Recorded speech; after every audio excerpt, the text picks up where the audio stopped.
Здравейте! Днес ще ви покажа какви цветя можете да си направите бързо и лесно с дечица в домашни условия, дори и навън. За целта ви трябват малки квадратни листчета, ето такива.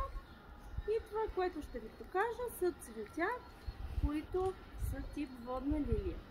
Ще ви е нужна само и единствено ножица. Приятна работа!